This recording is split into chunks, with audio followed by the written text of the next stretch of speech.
reaction. Heart stay pumping, bills on the rise and just stay running. No chill, we thrill, leave the crowd humming. Buffalo's back, hell yeah, the storm keeps coming. Bills Mafia, cheers is loud in the air. Cold winds cut, we ain't got no fear. Blue and red storming, no time for leaving. Buffalo stands on no time for grieving. Stepped on the field, the ground was shaking. Josh with the rocket, defense breaking. Allen dropping dimes, that's art in motion. Waves in the crowd, a human ocean. Teams thinking they have a chance, bitch please. Pressure in the pocket, they drop to their knees. Fourth quarter grit, we want that ball. Clock hits 0, the 7-1-6 standing tall. And welcome back to another edition of Official Word Sports. This is the Rapid Reaction.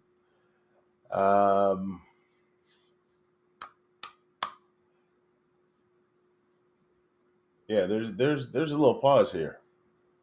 I think as the title says, you play with fire, you get burned.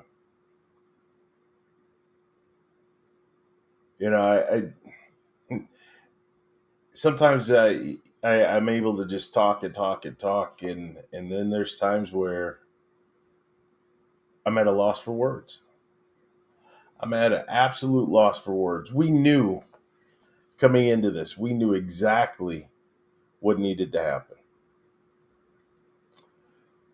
We say it all the time on the podcast. You play 60. Hopefully you play 60, you only have to be on the field for 50. Meaning you have to play 60 minutes. This game started out, and you could tell right from the beginning, not the officials.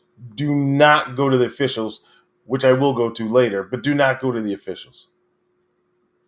This team was not prepared mentally from the coaches to the players. They were not prepared to play. Yes, the Patriots are an up-and-coming team. I give them credit for that. But they are not in the same category as the Bills. Not even close. This whole whiteout crap, Penn State, you saw what happened. And I guess we saw what happened. Enough of this whiteout crap. I'm not even going to blame it on the whiteout. We're blaming it on Sean McDermott. That's what I'm blaming it on. You did not have this team ready to play. Period. Joe Brady, I don't know what the play calls were. Let's just stop right there for a minute. Stop.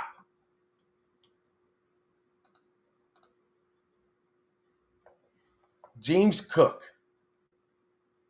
who has been dominating, has really been the focal point of this offense. Yes, Josh does amazing things. Love Josh. But everything has run through James, no pun intended. 15 carries? Are you kidding me? 15 carries? If I see Ray Davis on the field again, I'm going to throw something. You got Ty Johnson running? It should go number 4, number 4, number 4 if you're going to run the ball. I don't need to see 22 or 26. I don't care what kind of run defense they have. Do you have a better offensive line? You say you do. You say, oh, if we go with 13 personnel, we dominate. Then put the 13 personnel out there and dominate. Try to be all pretty, all fancy. Who do you think you are? You haven't won anything. You haven't won a single thing. Think about it. You beat the Ravens. Yes, they were healthy at the time you beat them, but what are they? Garbage. You beat the Jets. What are they? Garbage. You beat the Dolphins. What are they? Garbage. You beat the Saints. What are they? Garbage. The first team that you play that is minorly, just a little bit better than those other teams. And you get beat at home. Prime time at home.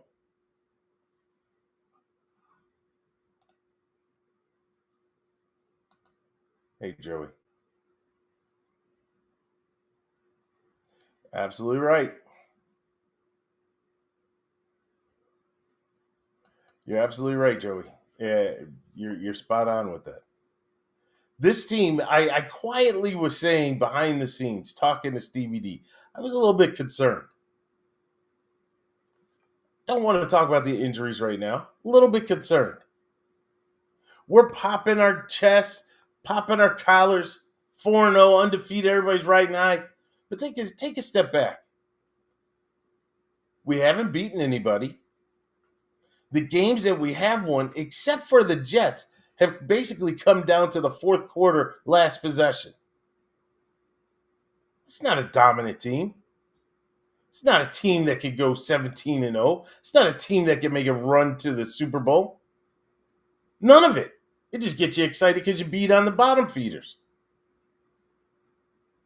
That's all it does. It gets you all hyped up. You start drinking that Kool-Aid because you beat the bottom feeders. And then when you have to start to put together something as far as a game plan to do something, then all of a sudden you're over your head.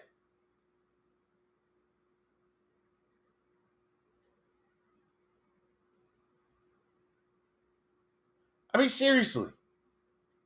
You have dominated in the run game. You claim you have one of the best premier offensive lines. Why are we not running James Cook? 15 carries?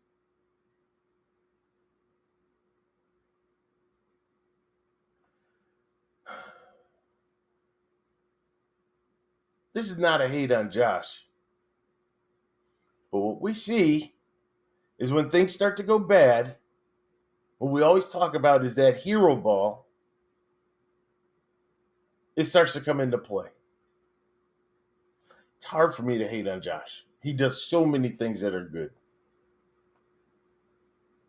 But it's our coaches that don't put Josh into the right situation in order to take advantage of all the good that he can do.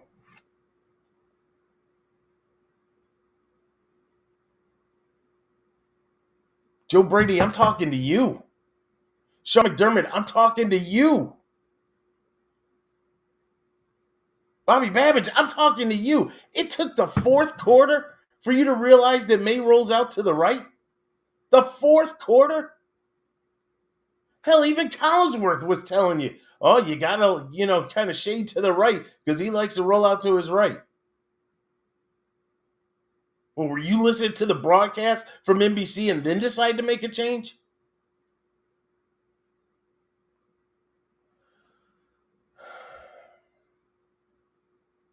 Yes, the schedule set up real nice.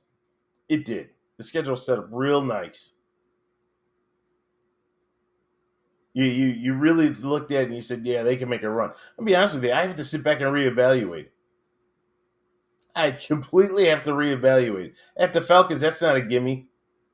The Panthers, they probably are a gimme. The Chiefs, not a gimme. The Buccaneers, not a gimme. Have to play the Patriots again. Have to play the Eagles. All of a sudden, if the Patriots get on a little bit of a run, winning that division, home field advantage, come on, please. Please. If we're going to keep coaching and keep playing and putting forth the effort like we did today, forget about the number one seed. Forget about it. Forget about the division.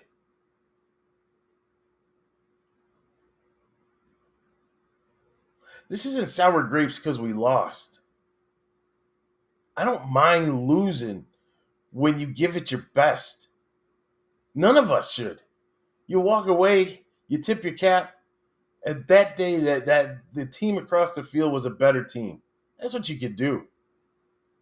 But when you don't do what you're supposed to do, when you're out there resorting to trick plays, enough of the trick plays. You don't need that. You don't need that. Play smash mouth football. Line up, mano a mano, and go beat their ass. That's what you're supposed to do.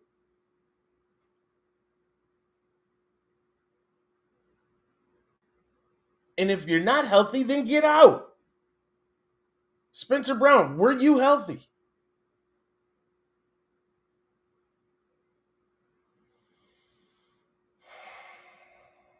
This is tough. This is real tough.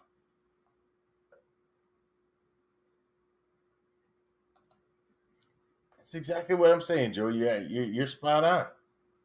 You're spot on.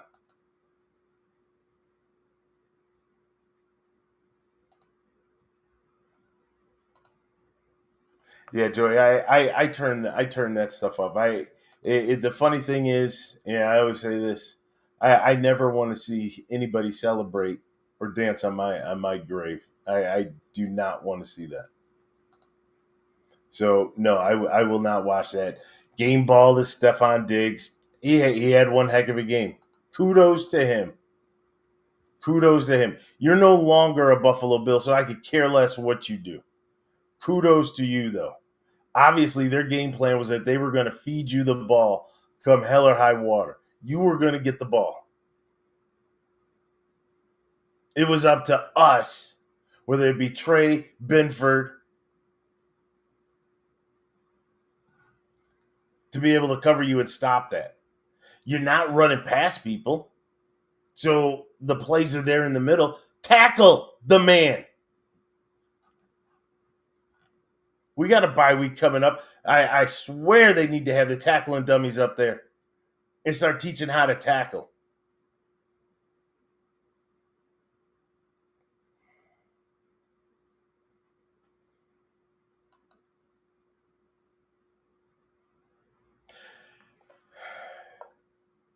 Again, this is hard. This is hard. This is hard. What makes this so difficult is that I didn't see the effort that I expect to see. They want to talk about Sean McDermott being this type of coach. Oh, he's such a great coach. He's a disciplinarian. He's becoming a player's coach. The team loves to play for him. They do this, blah, blah, blah.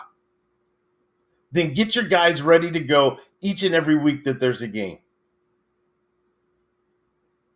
You want to yuck it up in the locker room? Get your guys ready to go.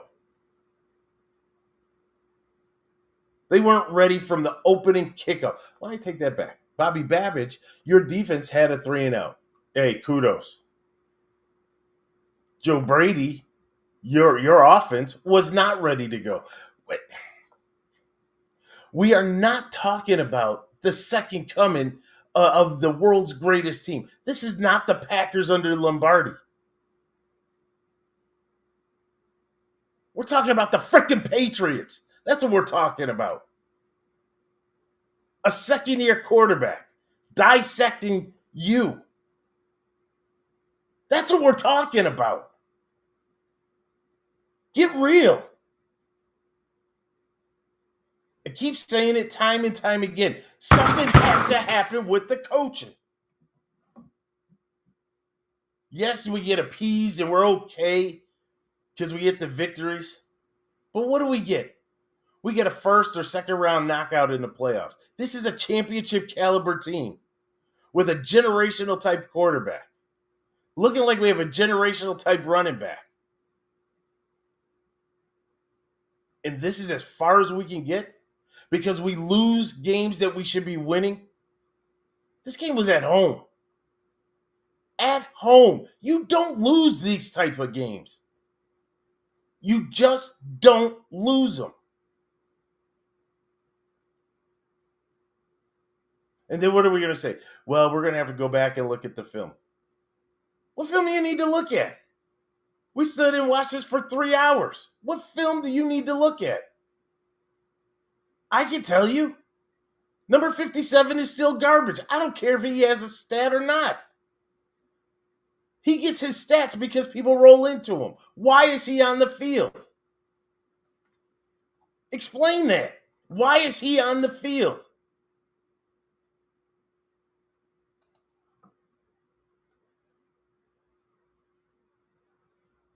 Cole Bishop, you guys are so in love with Cole Bishop. Oh, he's great. Taylor Rapp, oh, you're so in love with him. Those are two of the biggest weaknesses of that entire defense. Two. We were spoiled. Man, were we spoiled when we had Poyer and Hyde back there. Oh, were we spoiled. It's probably the league's best tandem back there from the safety position. And now this is what we have to deal with? Dare I say, I'd rather have Hamlin in there.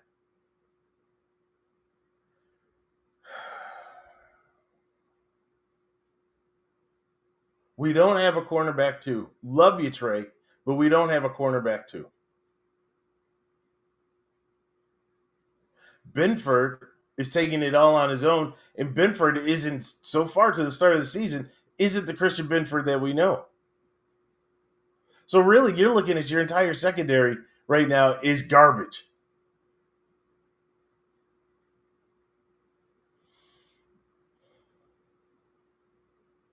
Do we wait for the guys to come back from injured reserve? Is that what we have to do? Wait for these guys to come back, and then all of a sudden everything's going to change? There's no support for Bosa. We watched Bosa out there time and time again. Got beat in the Baltimore game because he decided he was going to go crashing in instead of setting the edge.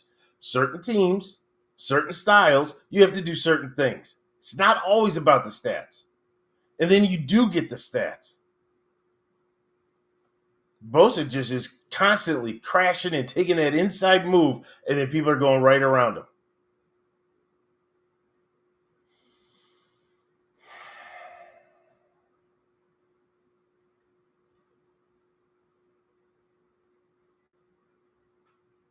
All right. Let's just go through the numbers real quick. Josh, normally we will post the stats, but late game and frustration won't allow that for today's show. Josh Allen, 22 of 31, 253, 2 touchdowns, 1 interception, sacked once, pressured a whole bunch of times. Rushing, James Cook with an amazing 15 carries for 49 yards. Why he is not on the field and I have to watch Ray Davis run out on the field or I have to watch Ty Johnson run on the field is beyond me. I have no idea. By the way, those two combined for, 4 carries for 11 yards. Good job. Good job. Receiving wise, Kincaid had a really good game, solid game. I think they mentioned that he went over 100 yards for the first time in his career, 6 catches for 108. I thought Coleman had a good game. Yeah, I thought Coleman had a good game, a couple big catches. The big problem was the Coleman fumble. That was no good. Kind of wondering why we even signed Joshua Palmer. Can anybody tell me why we signed this man? I mean, he does when you throw him the ball, he does make catches, and he's able to get downfield. And supposedly, again, we have the best line out there. Why are we not going to Joshua Palmer? I have no idea. Why Curtis Samuel is even on the roster, I have no idea. Yes, he caught a touchdown, but that's a Shakir play. So don't act like you did something special, Curtis. We all know the play. You go in motion, you come back, you're wide open because you have the mismatch, and then there's nobody to cover you there for the little swing pass, and it's wide open for a touchdown. That's the Khalil Shakir play. You're taking up a roster spot. You do nothing in the kick return. You do nothing on offense.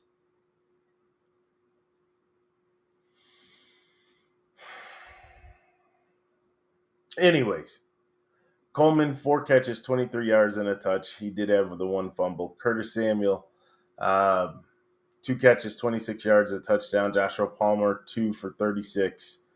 No touchdowns. And Shakir, 6 for 45.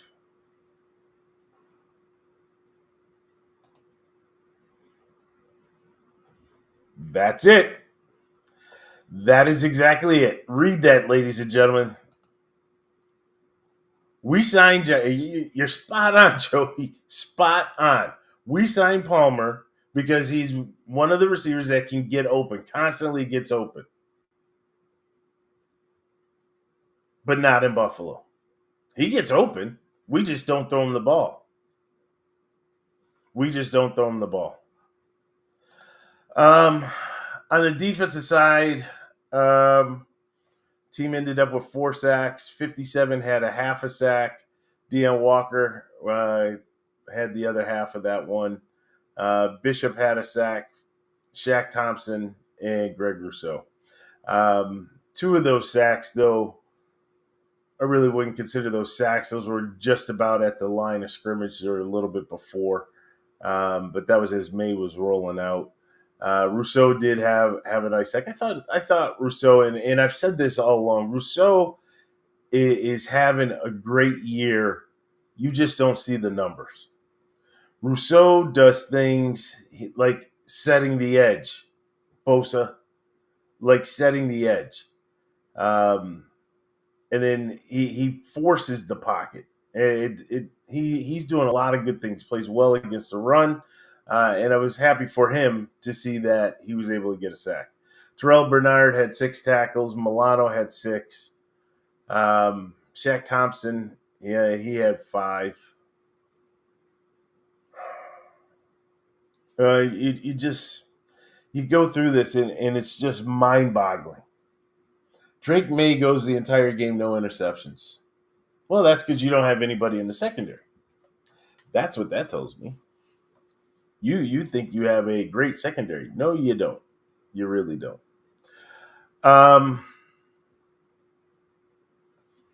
We had that new punter, Mitch Wisnowski. Averaged 35 yards. I can't really hammer the punt game. I really can't. We signed the guy on Wednesday. So, hey, welcome to the team. At least you held for the field goals. You know, I'm curious how many of you out there were a little worried when we were kicking the field goal to tie it up, how many people were worried about Prater. But he put it home. But I guess at the end of the day, it didn't really matter. All right. I said I wasn't going to talk about it, and it's not the reason why we lost, but it is part of it. The amount of penalties that we saw in this game, both sides. The Bills had, 10 penalties for like 87 yards, 85, 87 yards. Patriots had 8 penalties.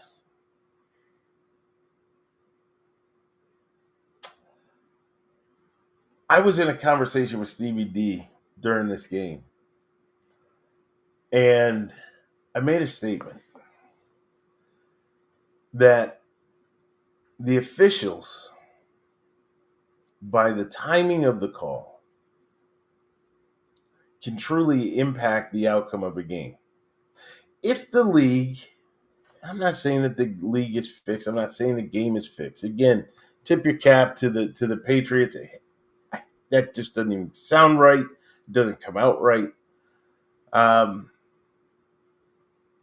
But if the league wanted to kind of change or alter the outcome, you throw these penalties, ticky-tack. You know, when it's legit, I have no problem. But when you're calling holding and there's no hold to be found, when you call defensive holding on Benford and he's still within 5 yards and isn't even touching the guy, when your guy goes up for a pass and he gets yanked down by his collar and there's no call, it changes the outcome. First downs are all of a sudden fourth downs. Third downs become first downs.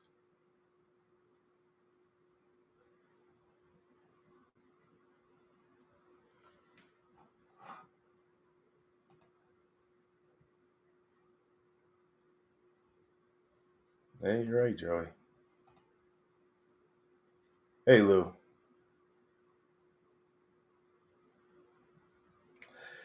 Yeah, I guess you can look at it that way, Lou. I don't like the loss like this though. As I mentioned when I first started, I will take a loss when you can look across the field and say the other man beat you or that other team beat you. I refuse to take a loss when I look at across the field and I'm looking into a mirror and saying that the person in the mirror beat you. When my play calling is atrocious, when the use of personnel is atrocious. I don't know how many times I looked on the field and I'm looking for Cook, and Cook is nowhere to be found. The only explanation that I will take from that is that Cook was suffered from some sort of injury leading up to the game that they did not disclose. It's the only way. Why Ray Davis is taking up a roster spot? Please bring Frank Gore Jr. off the practice squad. This guy does absolutely nothing for us. But the whole psyche and dimension of the offense changes when you have Cook out there. If you're going to do anything, and Collinsworth is not an offensive guru. How is Collinsworth able to tell you exactly what's going to happen based on the alignment?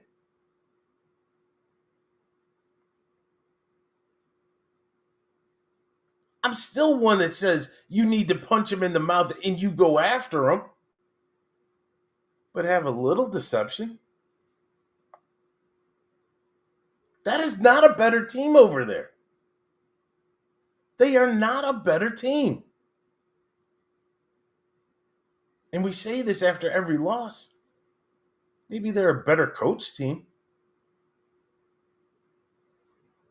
This loss, to me, is all on coaching.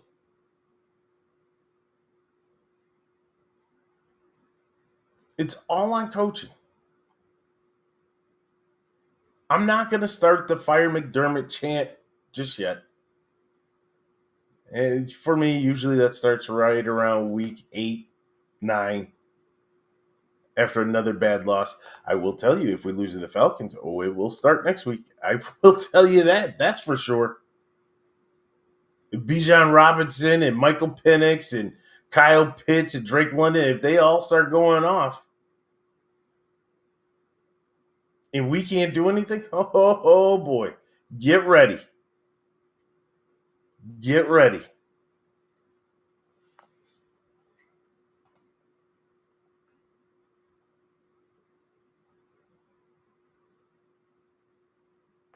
It's a fair point.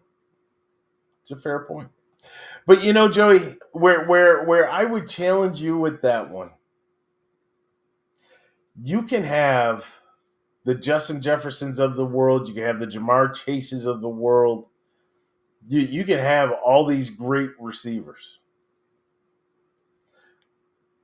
You still have to have good coaching. You have got to put those players in the best position to succeed. That's what you have to do. We have talent in our wide receiver position.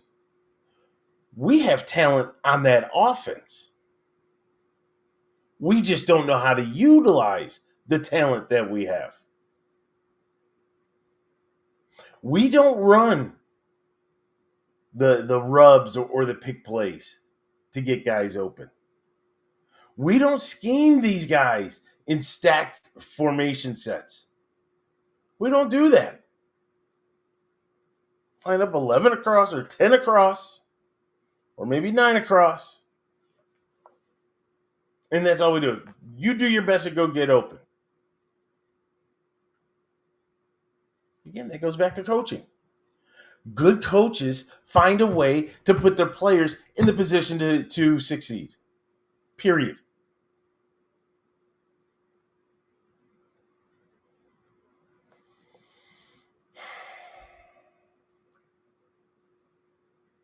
Well, if you are a regular to the podcast, we have Craig, who is a Ravens fan. I was ready to um, talk some smack to Craig. Can't do that. Can't. We have an Eagles fan. I was going to talk some smack to him. Can't do that. There's some Patriot fans that I know that now I have to listen to that nonsense. For 2 months, I have to listen to that nonsense.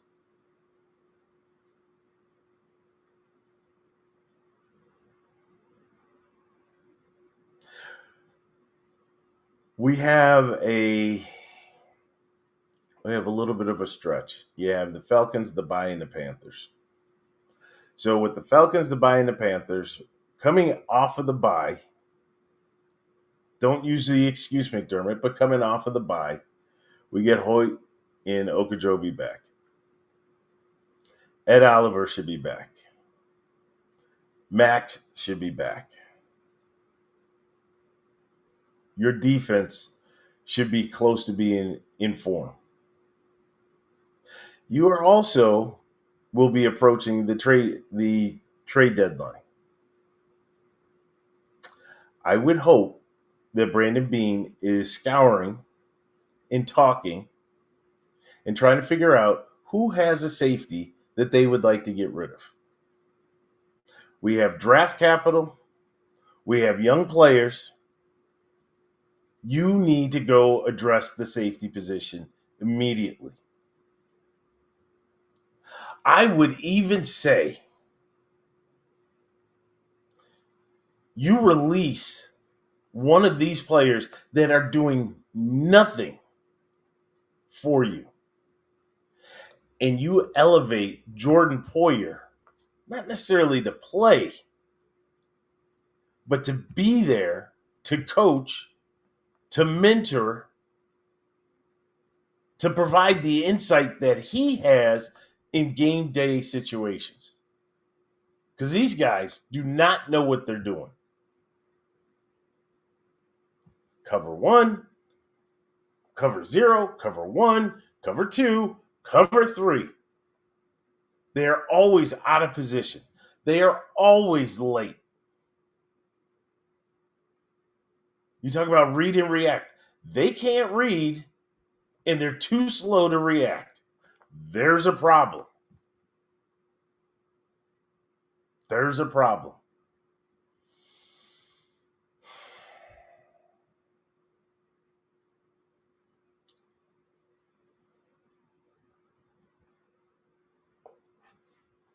What'd you say, Joey? A safety, a corner, and a wide receiver. I think in that order. I still would hold off on the wide receiver coaching. I think that may be where we differ is just that last one. Coaching. You got the tools on offense, Joey. You got them. You just got to use them. You got to put them in the right position. Joe Brady, for all the good that he has done, and we give him all the pats on the back, all the attaboys you want to give him.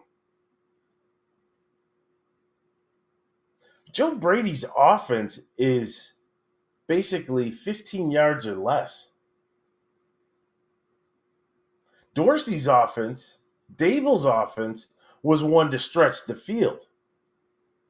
No matter who they had, they were finding ways to get guys open down the field. In Brady's offense, it's Josh, let's look at what you have underneath. Let's get more yak. Those yards after catch. Let's do that. Well, we don't even do that well.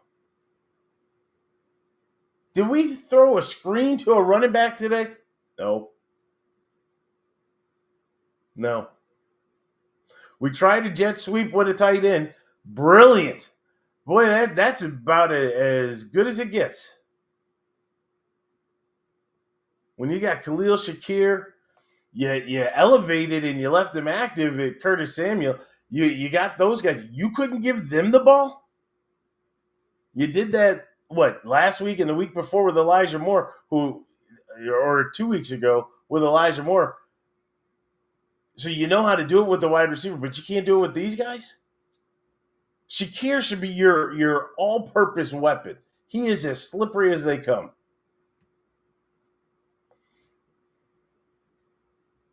But I want to go back to something that Lou had said. And Lou said we needed a loss like that, but we have the taste now. Next up, Falcons.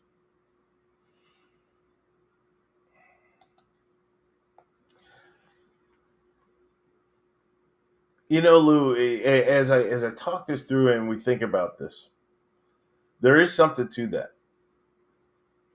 Because when you win, and it seems to be when Sean McDermott wins, doesn't matter what happened. We don't try to improve. We're happy we got the victory, and we just move on. You don't try to get better. But when you lose, now you have to face reality. And now you have to diagnose. Now these are all things that should be happening. Hold people accountable. So to your point, Lou, where we needed a loss like that, to your point with that, a loss like this, still early in the season, maybe it's a wake-up call. Maybe it's a wake-up call for the coaches when they get into the office in the morning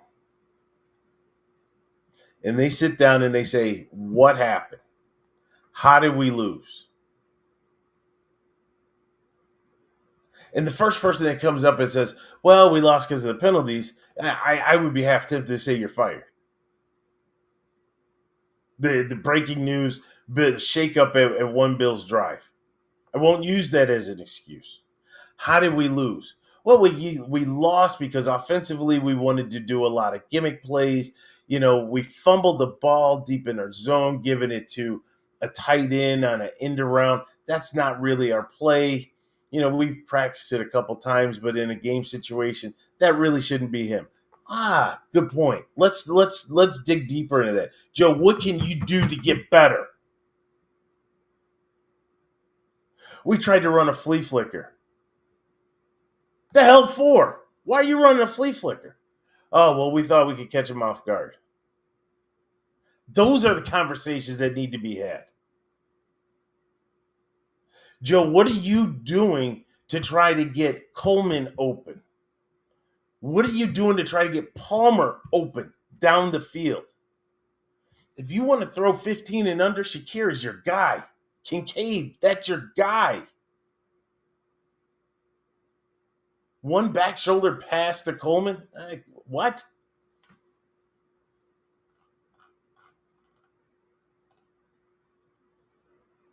Oh, there's Brandon. Hey, Brandon. I like the positive attitude, but I can't guarantee that. I can't guarantee that. I'd love to be a fly on the wall because I'll tell you on Wednesday's podcast, if I was a fly on the wall tomorrow for those meetings, and I didn't hear what I need to hear coming out of the mouths of Bobby Babbage, Joe Brady, Sean McDermott, Wednesday's show would be nuclear. That's for sure. It would be nuclear. Before we wrap this one up, let me, just go over on the other side. As a team, the Patriots ran the ball 22 times for 71 yards. On one hand, I'd say great job. On the other hand, their run game is horrible. So that's to be expected. So good job there. Not to mention that Gibson got hurt, and that was a nasty injury. That was definitely a nasty injury when it happened. Drake May, 22 of 30 for 267.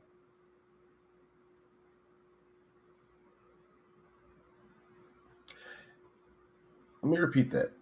22 of 30 for 267. A second-year quarterback on primetime coming into your house. 22 of 30 for 267.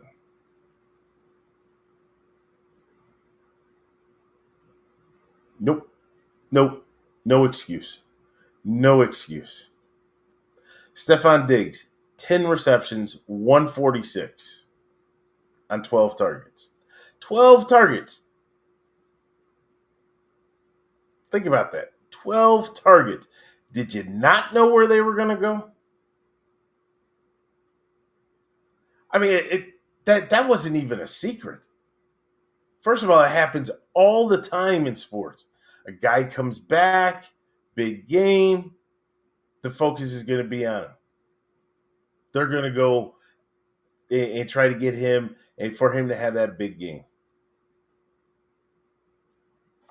Let me pause for a minute. We all saw the Monday night game, Dallas and Green Bay. That was Parsons' coming out party. I'm not even saying that the Dallas coaching staff is good. They're not. They're not. But they game plan so that Parsons in that coming out party wouldn't do anything. We couldn't keep a guy on Diggs. He's already got a busted wheel that he's recovered from.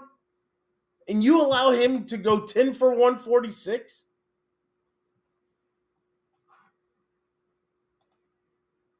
Hey, Michael.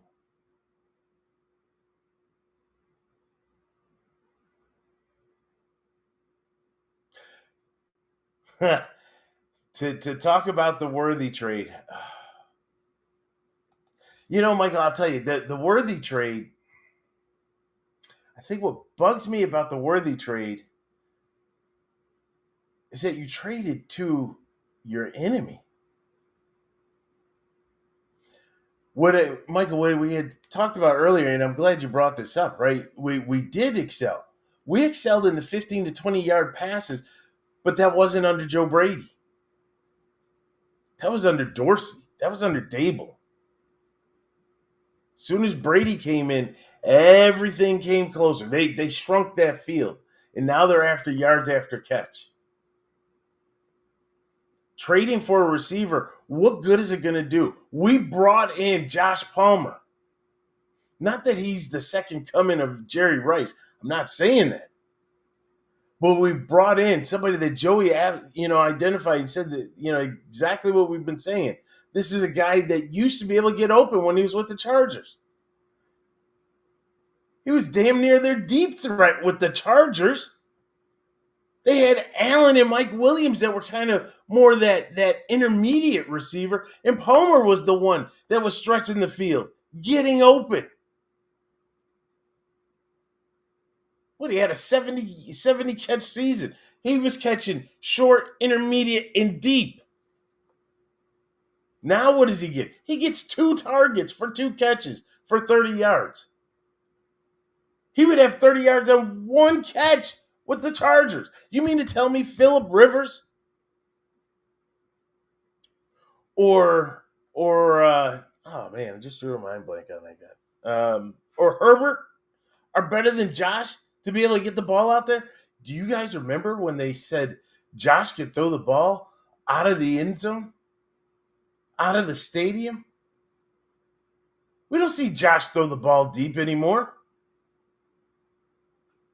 Maybe it is. Well, no, we got Palmer. I was going to say, maybe it is because we don't have speed. No, we have an offensive line that can protect. And we have at least one receiver that can get down there. And if you scheme it right, you have 4 receivers that can get down there. But you're not scheming it right. You go in motion to see what the linebackers are doing. You're not going in motion to draw the safety away, to give you one-on-one on one side. You just want to see, they're blitzing over here. 14's at 14. Who cares?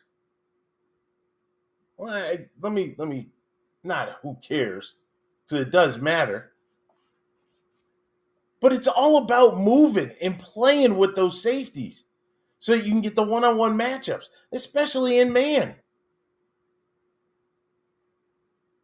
But even if they are playing zone, and if they're playing a cover two, you could still draw the safety. You got Kincaid in the middle of the field, going to take up a safety.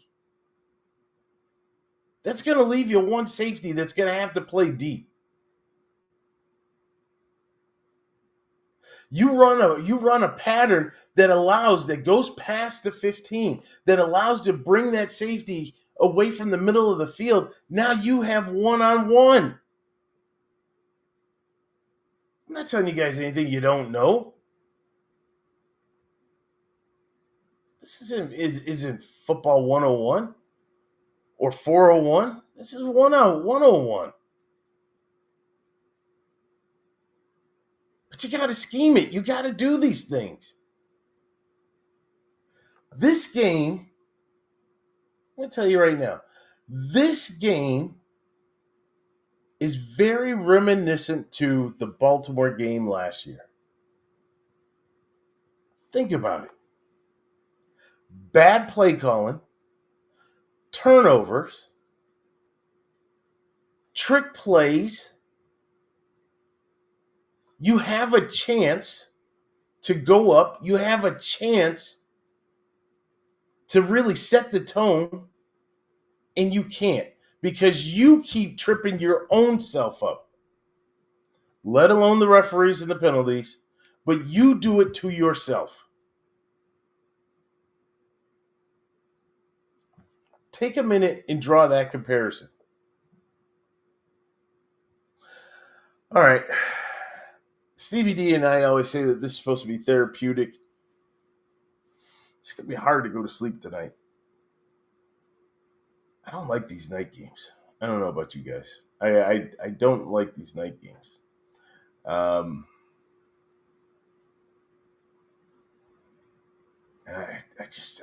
can't believe we lost to the Patriots. That's the worst. That is the worst. I think I would have rather lost to the Saints. A loss to the Saints, even though I don't want to lose, so don't get me wrong, but a loss to the Saints, that would have put you on notice. Of course, everybody would say that was a trap game because you were looking ahead to the Patriots. But a loss to the Patriots, A, it's a division loss. B, it's a conference loss. C, it's a home loss. D, which really could be A, it's a loss to the Patriots.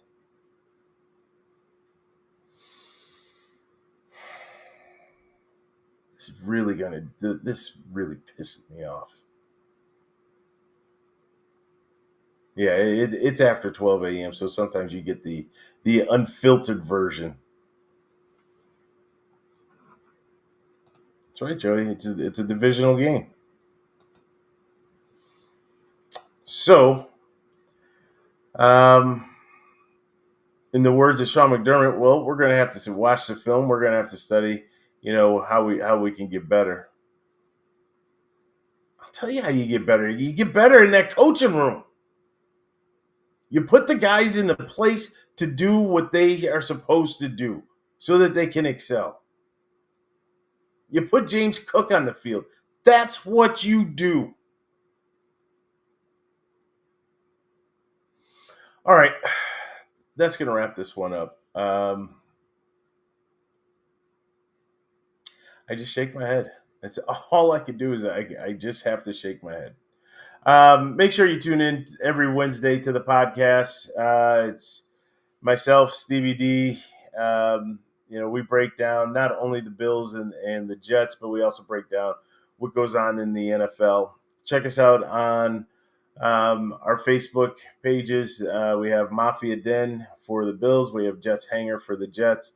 They're actually doing really well. Joey, thank you for assisting and being a moderator in there.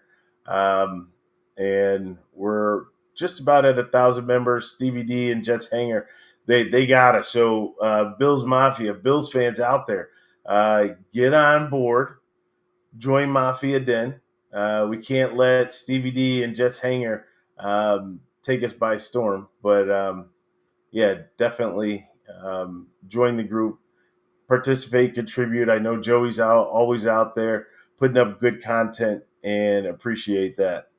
Brandon, before I go, how about those Bucks? Yes, indeed. That was an incredible game, because the first half of that was definitely a snooze fest. I don't know what happened in the second half, but yeah, good job by the Buccaneers. And November 16th, we will see the Buccaneers. They will be coming to Buffalo, so that will be interesting. But again, thanks for everybody. Joey, again, thank you for all that you do with OW Sports, whether it be jumping in here in the chats and in messages in chat, or part of Mafia Den. Thank you. Brandon, good to see you. And to everybody else that has chimed in. We appreciate it. We appreciate the love. Maybe you're looking for a meltdown. You got this close. Almost had that one. I was ready to go. I will not allow McDermott to do that. I will not allow him to do that. Do that to me, I should say. So, but again, our regular podcast every Wednesday, 8 p.m. Looking to have some guests coming up in the next couple of weeks, which will be really good, entertaining, insightful. Those are always good shows when we're able to bring some guests on. So, looking forward to that. And